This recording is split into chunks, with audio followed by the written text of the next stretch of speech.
Muhammad semua dilindungi Allah SWT dan selalu. Ustaz, saya mau bertanya, kalau saya selalu rajin mengikuti pengajian UAS kemanapun, apakah itu mengurangi tentang jawabnya kepada keluarga, mengurangi tanggung jawab pada keluarga? Tiap hari dengar ceramah.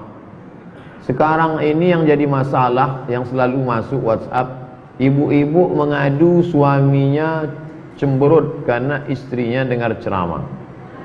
Istri pula mengadu karena suaminya. Sebaliknya pula suami mengadu. Sampai suaminya pulang, dengarnya suara saya di kamar, apa kata dia? Jangan lagi ada Ustaz Somad di antara kita. Maka sesuaikanlah. Janganlah pula mendengar ceramah dari pagi sampai petang hingga sambal belacan pun tak ada. Sesuaikanlah, ada waktu-waktunya dengan ceramah. Karena usaha saya enggak saya lagi yang jaga, ada karyawan. Nah, ini udah ada karyawan menjaga. Ibu-ibu pula tak bisa, udah ada yang memasak Pak Ustaz. Tentu masakan ibu lain rasa bapak. Nah, jadi pandai-pandailah mengatur. Sesuaikan dengan keadaan. Jangan sampai meninggalkan kewajiban. Menuntut ilmu ada masanya. Menuntut ilmu tidak hanya ceramah. Saya ikhwan yang baru hijrah, setelah mendengar kajian Ustadz di YouTube membahas tentang makanan haram masuk ke dalam tubuh akan dibakar dengan api neraka. Begini Pak Ustadz, sebelumnya saya pernah kerja di sebuah toko roti terbesar, yang setelah itu saya pindah ke toko roti yang menjadi saingan tempat kerja sebelumnya.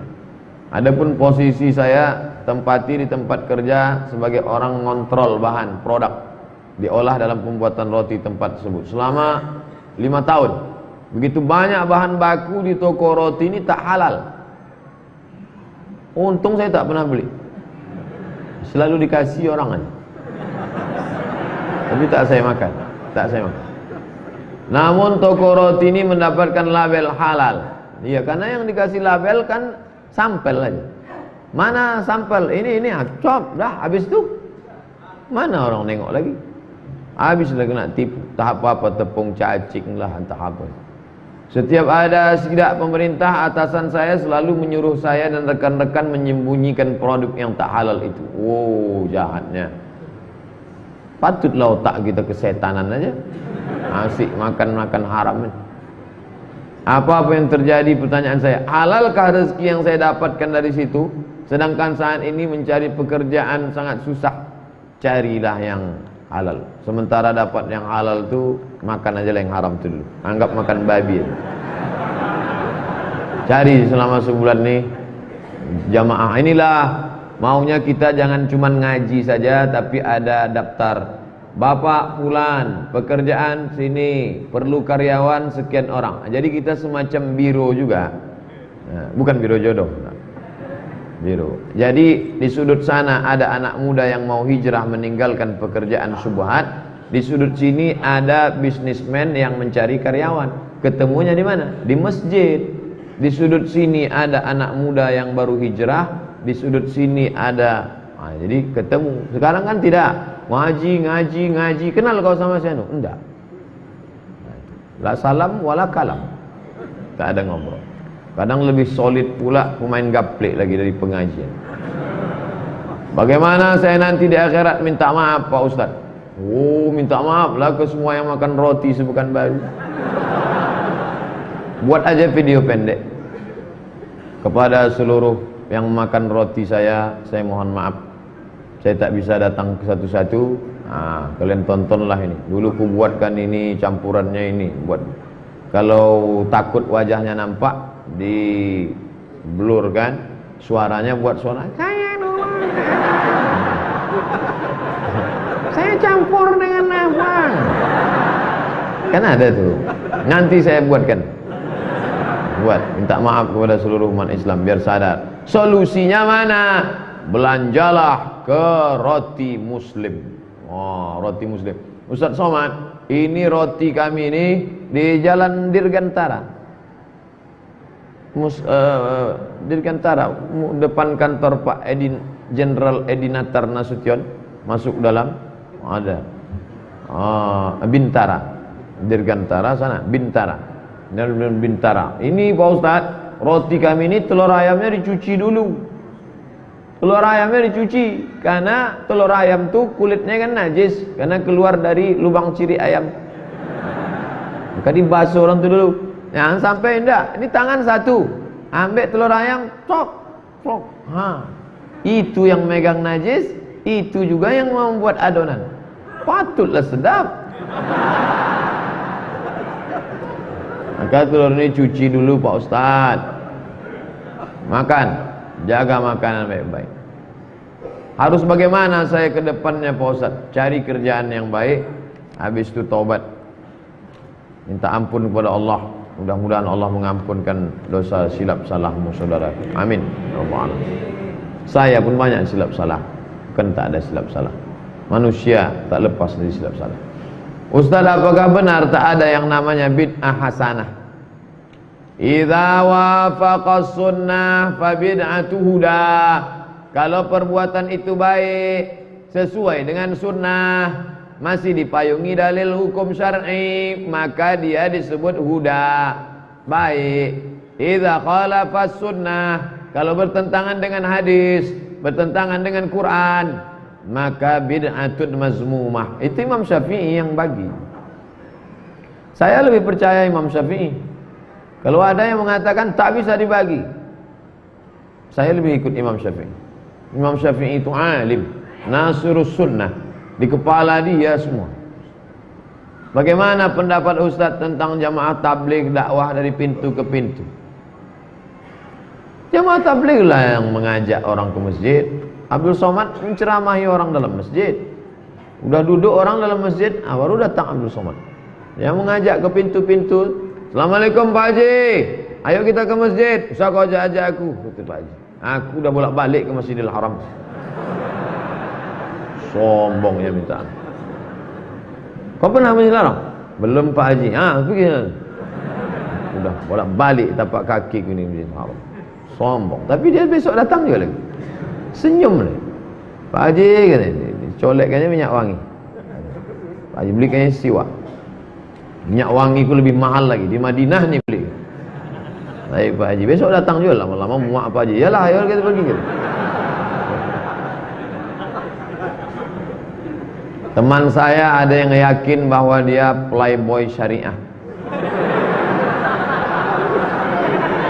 Bagaimana cara saya memberitahukannya untuk tidak menjadi playboy?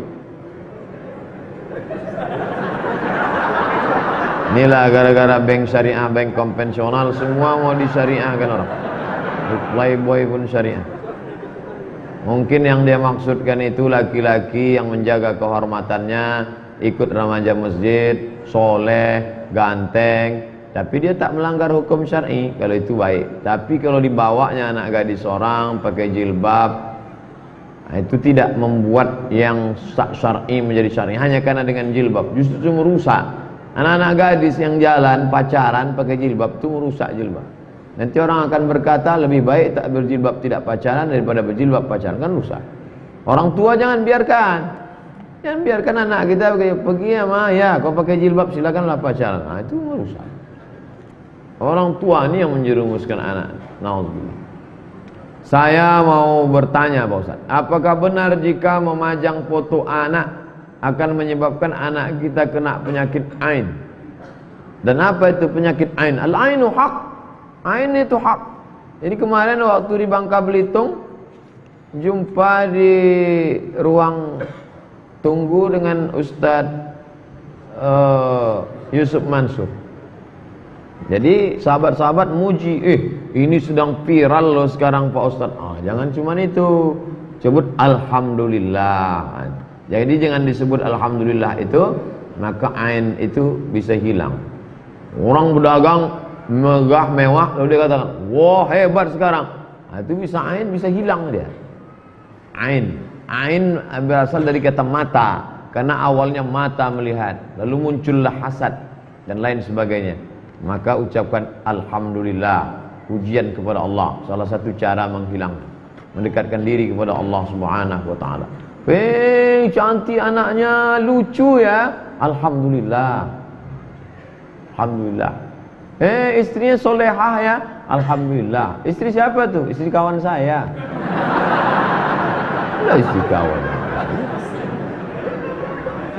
Saya ada bisnis dengan teman, menanam modal ratusan juta yang berakhir pada 2 tahun. Pada kenyataannya setelah itu lewat 2 tahun, bahkan saya tak minta fee karena takut riba. Ketika saya nagih, saya malah diminta ikhlas agar rumah dia bisa terjual untuk bayar hutang. Sekarang dia menjadi lebih islami. Pertanyaan saya, ada tak doa agar kawan itu bisa cepat bayar hutang? Bagaimana adab menagih hutang dalam Islam? Ini dari awal sudah salah setting. Saya seakrab apapun kawan, akrab. Saya kasih tahu di awal, kau jangan tersinggung ya. Aku bukan tak percaya, tapi kita menjalankan firman Allah. Pak, bapak jangan tak percaya sama saya. Ambil kertas. Tak ada kertas Pak Ustaz. Apa yang ada di situ? Kotak-kotak sobek tak apa. Saya akan bayarkan nanti pada tanggal sekian. Nanti sampai masanya kita datang bawa friend, ya, akhi, ya, ini tanggal. Fa in kana dzu usratin, kalau dia dalam kesusahan, fa naziratun ila maisarah. Tunggu sampai dia lapang. Aku sedang susah nih. Kau lapangnya kapan? Aku lapang insyaallah 1 Januari 2018. Oke? Tanggal datang. Tapi yang paling bagus adalah wa anta saddaqu khairul lakum. Kalau kau sedekahkan itu lebih baik. Datang tak bisa? Karena kau tak bisa, aku sedekahkan aja. Lebih baik. Tapi yang menghafal ayat ini kita yang mengasih pinjaman. Sekarang kan yang menghafal yang minjam tuh. Pas kita datang menagih, kapan kau bayar? Dibaca wa anta saddaqu khairul lakum. Kalau kau sedekahkan lebih baik. Andai ustad lah, ini andai ustad. Ini realnya aja lah. Kita kan enak bilang oh, sabar ya, sabar. Andai ustad lah ngalami 200 juta dipinjam. Dulu kita memang salah, mungkin karena belum ngaji, percaya aja. Pinjam 200 juta. Sekarang dia tak bayar. Apa yang ustad lakukan? Saya polda kan. Saya lapor ke polda.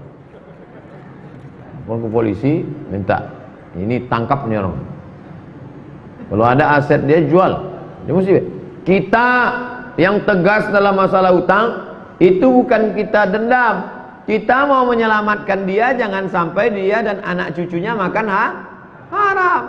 Kita biarkan dia makan 200 juta. Sekarang dia lebih islami. Dia merasa lebih islami. Anaknya makan haram, bininya makan haram. Mati kita. Dia mesti balikkan itu di akhirat. Dia cari kita di akhirat. Makanya kalau ada orang tegas dalam masalah hartanya, dia ingin menyelamatkan saudaranya. Begitu juga masalah warisan. Mati mak kita, mati ayah, meninggal ayah kita. Lalu abang ini menahan surat tanah, tak dia bagi. Kita diam aja. Itu bukan berarti kita sayang sama saudara. Kita sudah membiarkan dia, anak bininya makan haram. Maka kita tegakkan hukum. Bagi bang. Kalau abang tak bagi, ku polisi kan abang. Aku sayang sama abang. Aku tak mau abang makan haram. Mendengar polisi kumat, mati dia. Alhamdulillah. Bisa cepat dibagi. Ustaz, kasih info ke kami jadwal ceramah Ustaz di Kota Pekanbaru di mana saja. Di sini aja. Di sini aja. Makanya jamaah sekarang, Ustaz datanglah ke masjid kami. Sudah 7 kali pertemuan di Masjid Raya Senepelan. Udah datang belum? Datanglah, jauh Pak Ustaz. La ilaha illallah. Apa pula jauh datang? Jauh. Payah kamar mandinya Pak Ustaz. InsyaAllah nanti kamar mandi megah dibangunkan. InsyaAllah. Tak tahu saya entah kapan. InsyaAllah. InsyaAllah asal udah ada yang motong ini viral, bertegaan di sini. Salat berjamaah kan harus rapat dan lurus. Kalau enggak sempurna bagaimana? Misalnya ada orang tak merapatkan safnya, kuranglah. Sawus sufuf, sempurnakan saf. Fa inna tasfiyatus sufuf min tamam. Tamam, sempurna. Tak sempurna. Kita ni mau sempurna. Anak-anak lajang ni kalau mau nikah, mau mencari perempuan sempurna. Setelah nikah mau dapat anak-anak sempurna. Setelah itu ingin punya menantu, menantu sempurna. Habis itu punya cucu-cucu sempurna. punya keluarga, sakinah, mawaddah, sempurna. Tapi giliran salat, tak usah sempurna-sempurna betul. Asal salat aja jadilah. Ini kan orang tak fair, tak seimbang antara dunia dan akhirat. Bagaimana cara saya menasihati orang tua saya? Mereka rajin salat, tapi mereka suka nonton acara TV yang banyak keburukannya. Dan bagaimana cara saya nyuruh mak saya untuk memakai hijab? Karena di kampung saya tak ada orang dalam ilmu agamanya. Begitu banyaknya ceramah saya tentang hijab. Ini nunjukkan antum tak punya paket. Download lah. Download, kasih dia. Belikan dia HP. Antum, mak, tengok ni mak. Neraka jahanam katanya mak kan. Jangan mulut antum. Kalau mulut antum dia tersinggung, sakit hati. Biar saya jadi bemper, tak apa-apa. Apa-apa, saya biasa jadi bemper.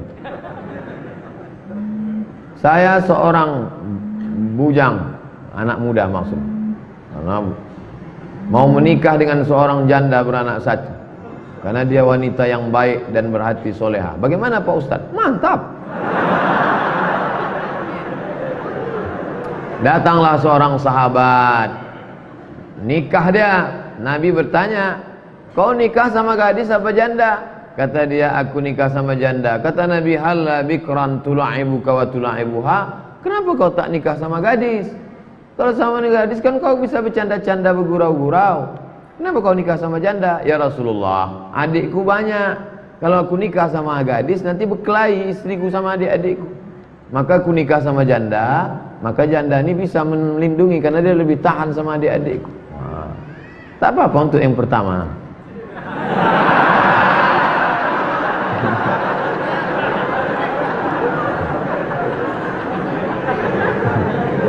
Ustadz, kawan saya berhutang uang dengan saya. Saya tagih selalu, dibilangnya belum ada. Dan hutang itu sudah lama Ustadz, hampir 4 tahun. Mereka berhutang, saya sampai malu menagihnya. Gimana Pak? Sedekahkan aja. Wa anta saddaqu khair. Ku sedekahkan sama kau, ambil kan, ambil. Macam mengemis pula aku kau buat. Ambil. Sedekah. Dua aja kemungkinan. Kalau mau tegas, datangi dia, kau jual aset. Jual aset, bayar kan. Kalau tidak, aku polisikan dia. Kita ini kan negara hukum. Jual aset, dia punya aset, mobilnya ada, tanahnya ada. Asal kita tagih mengaku susah. Aku kena penyakit jantungnya. Tengok. Asal kita datang, kumatlah penyakit dia. Asal kita datang, kumat sakit dia. Maka aku datang mau menyelamatkan engkau. Memang sekarang banyak orang tobat jadi orang baik. Aku tobat buat baik ini Pak Ustaz. Mengasihi orang pinjaman sekarang macam melepaskan anjing terjepit. Setelah lepas dia, kita digigitnya. Tapi jangan pernah mau. Saya ketemu dengan orang di Bogor. Unik ini orang. Dia bangun 18 pondok pesantren. 18 pesantren dibangun, yang 14 dilarikan orang. 18, yang 14 hilang. Diambil orang lokal, tanah. Jadi saya bingung. Jadi Bapak nggak pernah Bapak tuntut? Enggak. Kenapa? Makin dilarikan orang, makin lancar rezeki saya. Unik ini orang. Jadi bukan saya mengatakan ikhlaskan saja, tapi yang akan datang ditata dengan baik, buat surat perjanjian. Yang kasus begini dua pilihan, tuntut dia, jual aset, bayar. Kalau tidak, sedekahkan. Allah balas insya Allah. Tapi kalau tak ada datang balasan dan waktu cepat, jangan pula saya digugat. Ustaz kemarin datang, udah lama tak ada Pak Ustaz. Mungkin sedang di jalan. Bagaimana fatwa orang-orang Salafi Wahabi yang mengatakan orang Palestina lebih baik pergi meninggalkan Al-Quds daripada berjihad mempertahankan Al-Quds? Oh, Masya Allah. Saya nanya sendiri dengan kawan saya Palestina, kenapa kalian tak pindah aja? Kata dia, sampai tetes darah penghabisan Muhammad.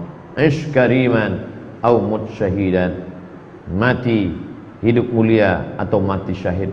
Maka kata Syekh Ali Jum'ah, ketika saya sedang di Mesir kemarin, di Masjid Sita Oktober, Syekh, apa yang bisa kami lakukan? jenguk saudara-saudaramu di Palestina supaya Israel itu tahu bahwa umat Islam ini peduli. Maka makin ramai datang mereka tahu, oh ternyata orang Islam. Nah, itu kata Syekh Ali Jum'ah. Bukan kita suruh dia pindah, udah pindah aja kalian. Pulau kami banyak di Riau, kami khususkan satu dah. Mari sini. Oh jangan begitu. Kenapa Saudi mendukung kudeta Presiden Mursi dan membiayai untuk penghancuran Ikhwanul Muslimin?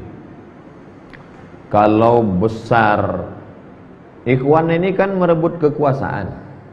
Kalau besar Ikhwan itu, maka tumbanglah itu Saudi. Makanya buku-bukunya dilarang beredar. Karena kalau dia besar, dulu pada zaman Raja Faisal, yang sekarang ini Raja Salman, menggantikan abangnya Raja Abdullah, menggantikan abangnya Raja Fahad, menggantikan abangnya Raja Khalid, menggantikan abangnya Raja Faisal, menggantikan abangnya Raja Su'ud, menggantikan ayahnya Raja King Abdul Aziz. Raja Faisal itu pro ke Ikhwan. Makanya orang-orang yang ditangkapi oleh Gamal Abdul Nasir lari ke Saudi. Itu maka banyak orang Ikhwan di Saudi. Tapi kemudian lama-lama mereka khawatir jadi ancaman. Karena Ikhwan ini kalau besar dia merebut kekuasaan. Maka mereka takut, ini kalau besar habis kami nanti, akan dibantai.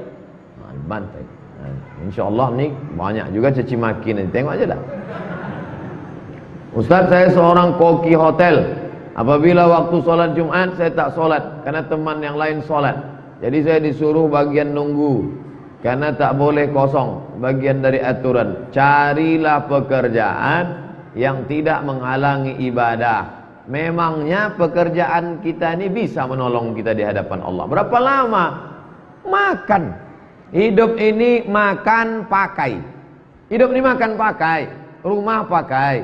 Motor pakai. Mobil pakai. Makan pakai. Bukan banyak hidup nih. Sekuat-kuatnya orang makan paling banyak 3 kali sehari. Asal lebih daripada itu ususnya berlubang itu. Sebanyak-banyaknya pakai paling banyak 3 lapis. 1 lapis di dalam, 1 lapis di luar, jaket 1. Kalau sampai 4 lapis itu demam. Jadi janganlah dipeturut karena makan pakai. Carilah kerja lain yang bisa. Tak ada lain Pak Ustaz. Inilah satu-satunya. Oke, darurat. Tapi janganlah tiap Jumat ganti-gantian. Jumat ini engkau jaga, aku yang sholat ya. Jumat depan nanti kau sholat, aku yang jaga. Kalau sampai ditinggalkan 3 kali menyepelekan Jumat, man tarakal jum'ata thalatha marratin tahawunan. Siapa yang meninggalkan salat Jumat 3 kali berturut-turut karena menyepelekan, taba'allahu ala qalbi, tertutup pintu hati, terkunci. Khatamallahu ala qulubihim. Salah satu menyebabkan hati terkunci, menyepelekan salat Jumat. Apa beda zakat, sedekah, infak? Zakat wajib, sedekah tak wajib. Infak harta. Kalau sedekah tidak harta. Sedekah lebih umum. Zakat khusus. Infak lebih khusus. Wa anfiqu min thayyibati ma kasabtum. Infakkanlah hasil usahamu, harta, duit infak, semen infak, kipas infak, mikrofon infak, kamera infak. Tapi ada orang tak sanggup berinfak. Dia mau masuk surga juga. Allah Maha Adil. Kau tak sanggup infak? Enggak, ku kasih kau peluang sedekah. Likulli sulama, tiap-tiap tulang sendi ini sedekah. Pikulkan semen. Ikut mengaduk semen. Ikut ikut bawa. Nah, ini yang tak bisa berinfak, bersedekah. Kamu bisa apa? Kata panitia penyambutan Ustadz Bakhtiar Nasir beserta tim. Kamu bisa apa? Saya bisa nih, mobil mewah saya ini untuk antar jemput dari airport ke hotel nih. Nah, kamu bisa apa? Aku tak bisa karena mobilku pun tak ada, tapi aku nyupir bisa. Nah, itu sedekah namanya. Tenaganya. Yang ini dengan hartanya, yang ini dengan sedekahnya. Kau bisa apa? Aku sedekah tak bisa, nyetir pun tak bisa, tapi ngusuk bisa, mijat. Nah, pijat. Likulli sulama, setiap tulang sendi sedekah. Nah, ini apa yang bisa kita buat? La taqiranna minal ma'rufi syai'a. Jangan sepelekan perbuatan baik walaupun nampaknya kecil. Memberikan santunan pada anak yatim apakah termasuk zakat Pak Ustadz? Sedekah.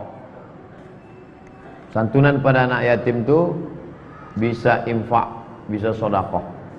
Orang yang menolong anak yatim, mencucikan baju anak yatim, nah itu terhitung dalam sedekah.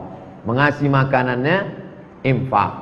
Bisa tak zakat kami kasih sama anak yatim? Bisa kalau dia kategori fakir atau miskin. Fakir tak ada income sama sekali. Ayahnya meninggal, tak meninggalkan kebun usaha, memang tak ada sama sekali. Maka dia dan emaknya itu bisa masuk dalam fakir. Innama shadaqatu lil fuqara wal masakin. Kau ada income? Saya ada income Pak. Apa kerja? Jual koran, loper. Kemudian saya semir-semir. Kemudian ikut pula cuci mobil, door semir. Berapa dapat? 300.000. Berarti dia masuk miskin, bisa dapat zakat. Tapi menurut saya sebaiknya lebih baik dia dikasih sedekah saja, kasih infak saja. Adapun zakat kasihkan ke fakir miskin, jangan sampai tak merata. Bagaimana cara ngapal Quran? Kadang saya ingin hafal juga terjemahnya sekalian. Janganlah semua mau dikunyah. Bertahaplah. Bertahap dulu. Baru lahir minum susu dulu. Sesudah itu makan bubur. Setelah itu makan pisang. Habis itu barulah rendang jengkol. Jangan begitu lahir mau semua pula mau di. Walaupun semangat belajar ini luar biasa. Ngapal dulu, habis itu pahami kosakatanya baik. Tajwid dulu. Tuh apa hafal tajwid tak betul? Salah baca. Liburan sekolah kali ini saya rencana ngambil program tahfiz Quran. 1 pekan 5 juz di Kuningan, Jawa Barat.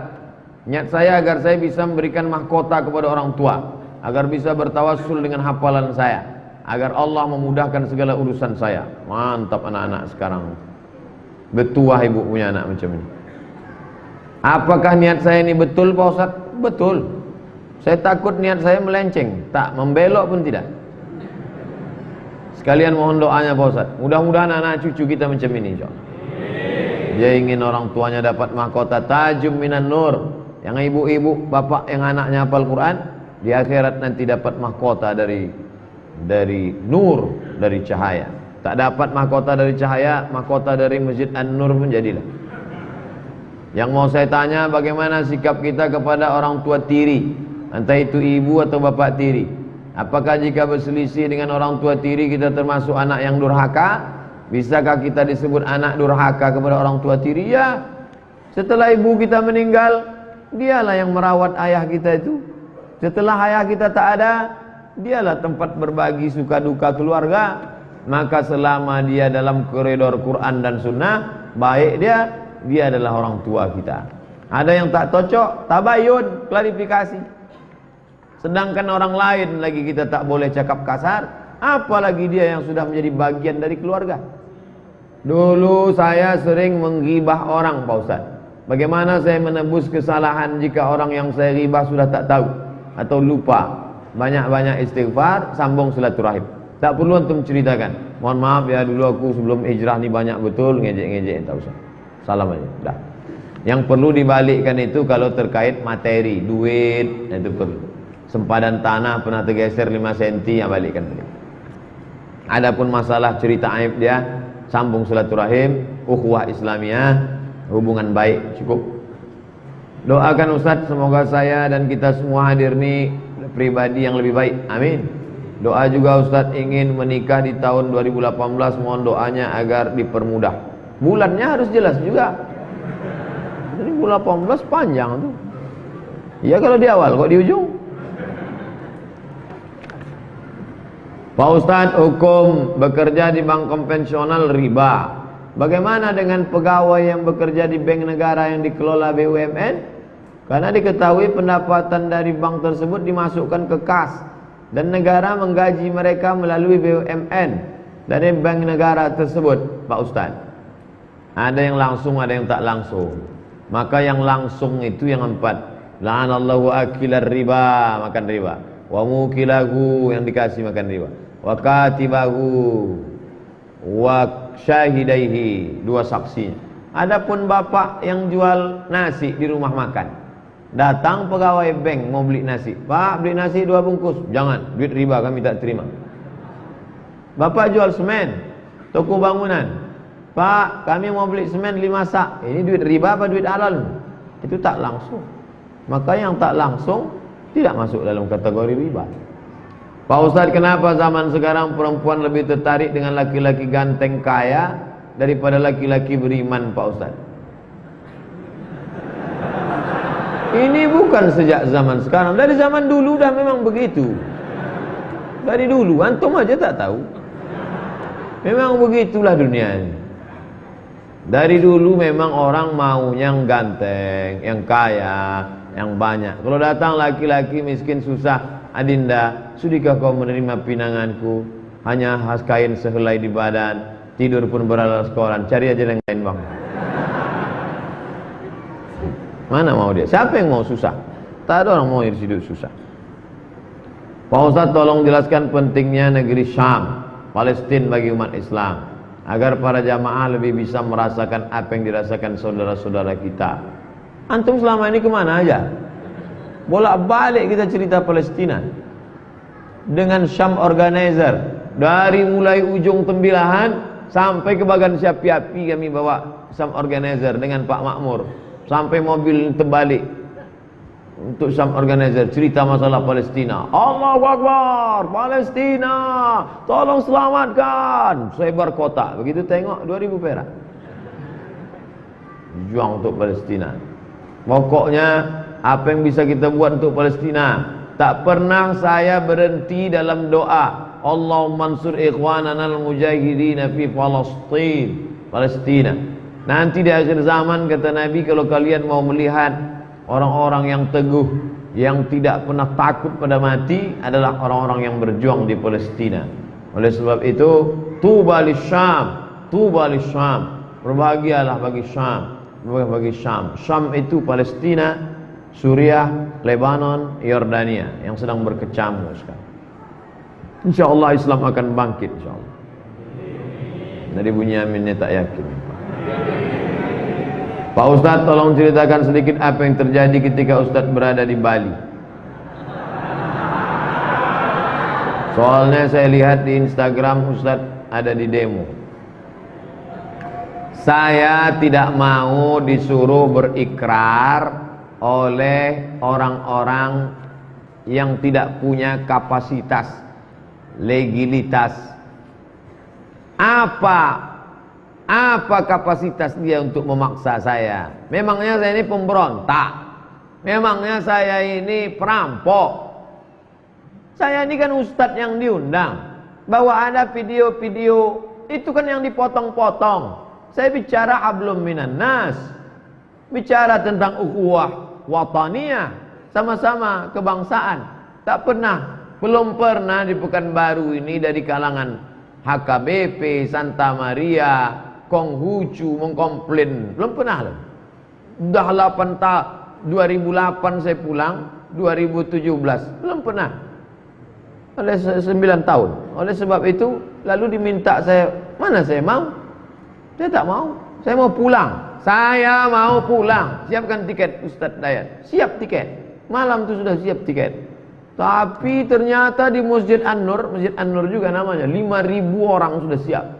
Ini Ustadz Somad, kalau turun yang 5.000, ini habis ini yang dikeliling hotel ini, rata ini semua, bersimbah darah. Dan kalau sudah terjadi ini, maka akan mengamuk pula yang lebih besar. Kalau ini habis ini semua. Maka Ustadz, oleh sebab itu, ialah menyanyikan Indonesia Raya. Menyanyikan Indonesia Raya. Saya SD dulu, memang itu kerja saya. Indonesia Raya, merdeka, itu kerja saya. Bukan saya nih pemberontak. Ini orang tak paham. Masalah mencium bendera. Raja Salman, coba cari, tulis di situ. Salman yuqabbil alam. Raja Salman mencium bendera Saudi itu dicium. Bukan kita mengagungkan, mengatakan itu Tuhan, enggak. Sama macam orang mencium Quran, orang mencium rasa. Oke. Lalu kemudian bukan berarti saya mengatakan saya mau diperintah ditunjuk-tunjuk orang. Ini kalau tidak nanti sudah siap pulang. Jalan untuk pulang sudah ada, ke airport sudah. Nah, jadi jangan difitnah, somat, ceramah karena sudah macam-macam bla bla bla. Ini fitnah-fitnah luar biasa. Maka sebetulnya hikmah yang dapat saya ambil adalah Allah mau menunjukkan begitulah ulah-ulah orang yang mengatakan cinta NKRI, menjaga kebinekaan, tapi yang ditampakkan adalah membuka senjata tajam, kata-kata kasar.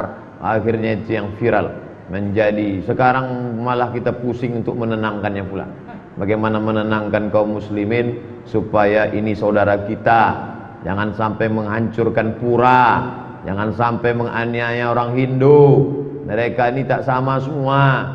Raja Hindu Bali, yang orang Bali yang ke-11 itu pun datang untuk menunjukkan bahwa ini bukan golongan kami, Pak Ustadz.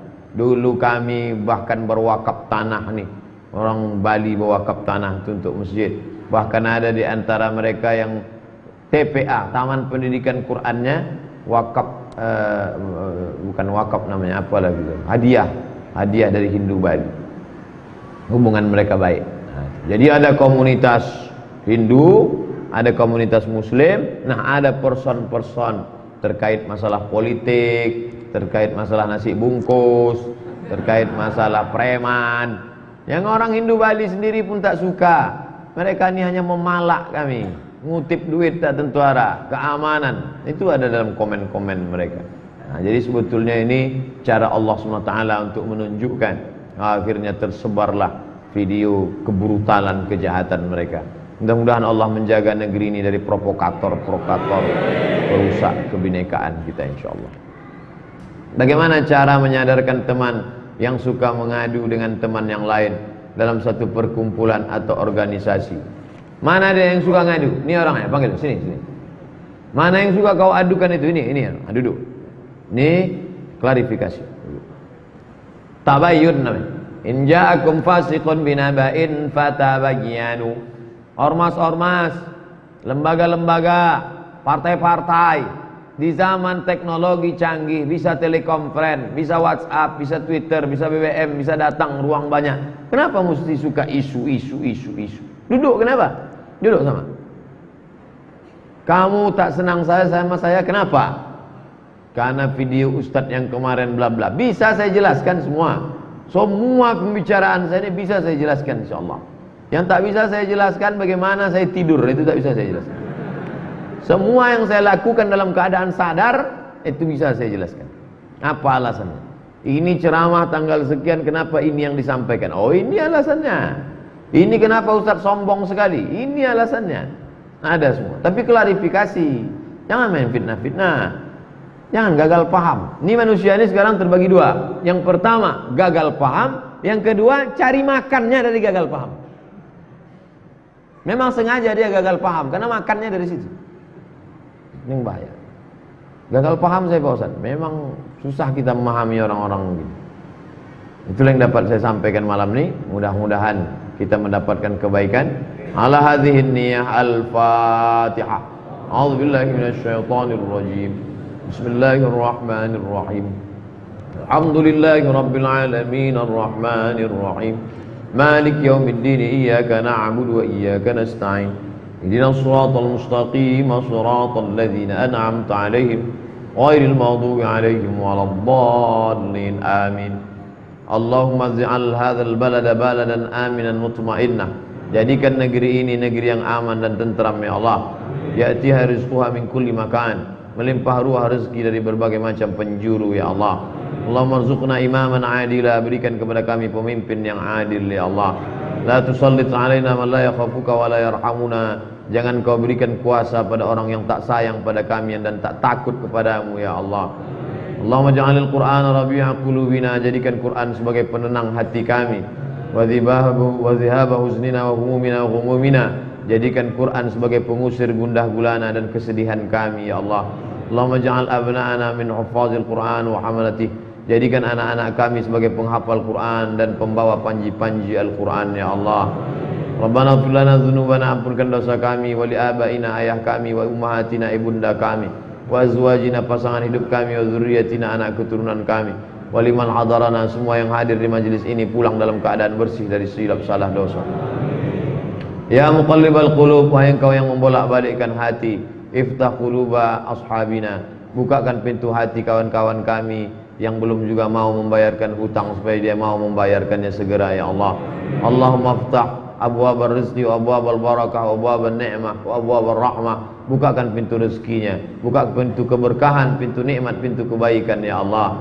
Allahumma in kana rizquna fis sama'i fanzilhu, kalau rezeki kami itu di langit bukakan, turunkan ya Allah. Wa in kana fil ardi fa akhrijhu, kalau rezeki itu di dalam tanah keluarkan ya Allah. Wa in kana ba'idan faqarribhu, kalau rezeki itu jauh maka dekatkan ya Allah. Allahumma barik lana fi arzaqina, berikan berkah pada rezeki kami ya Allah. Allahumma rzuqna ziyarata baitikal atiq, berikan kami rezeki yang halal supaya kami bisa ke Baitullah. Allahumma rzuqna ziyarata qabri nabiyika Muhammadin sallallahu alaihi wasallam, berikan kami rezeki supaya kami bisa berkunjung ke makam Nabi Muhammad sallallahu alaihi wasallam. Allahumma dafa'na al-ghala' wal waba' wal fahsya' wal riba, jauhkan kami dari malapetaka, bencana, riba, zina, narkoba, perbuatan keji dan mungkar. Allahumma alif baina qulubina, satukan hati kami, kama alafta baina qulubi anbiya'ik, sebagaimana satunya hati para nabi dan rasul ya Allah. Allahumma faqihna fid din wa 'allimna ta'wil, fahamkan kami agama, ajarkan kami ta'wil, pemahaman agama yang benar. Warzuqna fahmal mursalin, berikan kami pemahaman seperti para nabi yang sudah kau berikan pemahaman yang benar ya Allah.